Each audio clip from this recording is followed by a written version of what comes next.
बिस्मिल्लाहिर्रहमानिर्रहीम। अस्सलामु अलैकुम वरहमतुल्लाहि वबरकातुहू। सीमा हैदर के बारे में बड़ी वीडियोस बनाई जा रही हैं कि इसने इस्लाम को छोड़ दिया है। सवाल ये पैदा होता है कि एक इंटरव्यू के दौरान जब उससे ये पूछा जाता है कि सुबह की नमाज की रकअतें कितनी हैं, तो वो कहती है मुझे नहीं पता। जब उससे पहले कलमा के बारे में पूछा जाता है तो उसे वो पहला कलमा भी नहीं आता। तो कैसे यकीन कोई कर ले कि वो मुसलमान थी? वो मुसलमान है ही नहीं। उसकी शक्ल सूरत, उसका लिबास, उसके बोलने का अंदाज वाज़े लफ्जों में ये सबूत है कि वो मुसलमान नहीं है।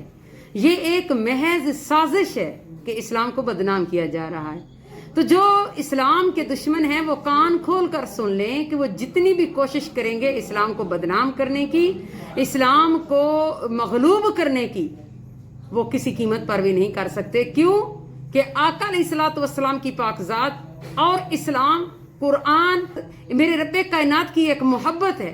तो रब्बे कायनात जो है वो इस पाक महबूब की किताब के बारे में खुद इरशाद फरमाता है कि इन्ना नहनु नज़्ज़लना ज़िक्रा व इन्ना लहू लहाफ़िज़ून, कि हम खुद, ये हमारा जिक्र है और हम खुद इसकी हिफाजत करने वाले हैं।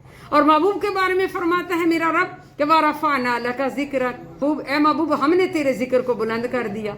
तो कौन है जो इनको बदनाम कर सके? किसकी जुर्रत है? ये लोग सिर्फ और सिर्फ अपनी तरबियत दिखाते हैं और अपनी शिकस्त को तस्लीम करते हैं ऐसी हरकतें करके कि मुसलमानों को हम मगलूब कर सकेंगे। मेरे रब्बे कायनात की मदद हमारे साथ है और इस्लाम भी कामयाब है, मुसलमान भी कामयाब है। ताजदार ख़त्म नबुव्वत जिंदाबाद जिंदाबाद।